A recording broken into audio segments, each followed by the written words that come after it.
Bueno, tenemos una contradicción de tesis. Esta está resuelta por la segunda sala. Esta es en materia laboral administrativa y nos dice el rubro. Pensión jubilatoria, el aumento anual en su cuantía previsto en la ley del Instituto de Seguridad y Servicios Sociales de los Trabajadores del Estado, abrogada, deben cuantificarse con base en el valor de la unidad de medida y actualización UMA y no en el salario mínimo. Nos dicen los hechos. Los tribunales colegiados de circuito contendientes llegaron a posturas contrarias al analizar si para efecto de calcular el incremento de la pensión por jubilación debe atenderse a la fecha en que se otorgó dicho beneficio o bien si es aplicable la reforma constitucional publicada en el Diario Oficial de la Federación el 27 de enero de 2016 en materia de desindexación del salario mínimo. Y, pues bueno, el criterio que resuelve la segunda sala nos dice que el aumento anual en la cuantía de las pensiones otorgadas en el periodo del 5 de enero del 93 al 31 de diciembre de 2001 debe cuantificarse con base en el valor de la unidad de medida y actualización y no en el salario mínimo. Vamos a ver cómo nos justifican esta tesis.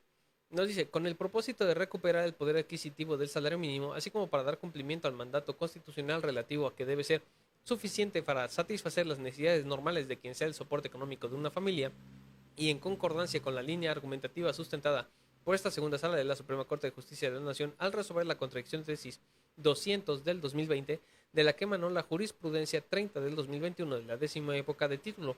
Pensión jubilatoria, el monto máximo previsto en la Ley del Instituto de Seguridad y Servicios Sociales de los Trabajadores del Estado, abrogada y en el régimen del artículo 10º transitorio de la Ley del ISSSTE, vigente, debe cuantificarse con base en el valor de la unidad de medida y actualización y no en el salario mínimo.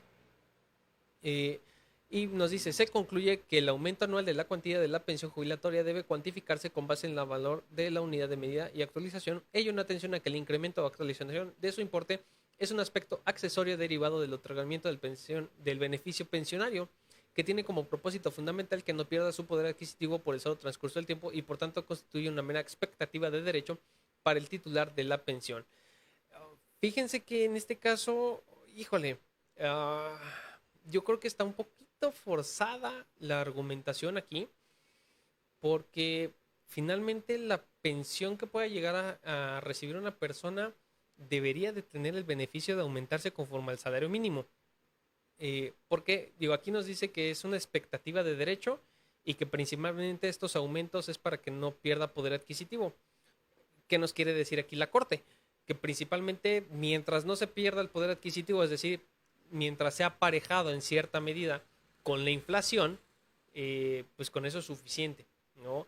Aquí la cuestión es que la UMA no tiene una actualización, no tiene un aumento equivalente a la inflación, mientras que el salario mínimo, cuando se estudia su incremento, pues sí tiene en consideración los cuestiones inflacionarias, ¿no? El de canasta básica que puede llegar a suceder.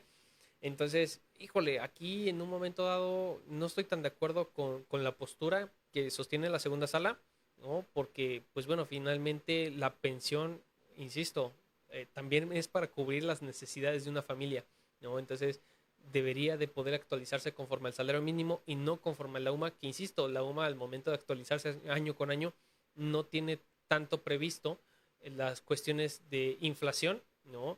Como cuando se estudia el incremento al salario mínimo, pues bueno, anualmente. Entonces sí son dos cuestiones muy diferentes, pero al final de cuentas seguimos hablando de trabajadores, unos en activo, otros pensionados, pero bueno, finalmente hablamos del sustento de una familia. Entonces yo creo que aquí está forzada la argumentación, finalmente es un tema económico y pues bueno, deciden que esta actualización se tenga que hacer en UMAS y pues bueno, también se van a un criterio anterior, ¿no? Que nos hablan aquí de una tesis del 2021, 30 del 2021, pero bueno, es una cuestión que yo creo que tendría que argumentarse posteriormente, eh, pues que vaya la inflación y el beneficio de la pensión, pues no deberían de considerarse, pues vaya, separados, ¿no?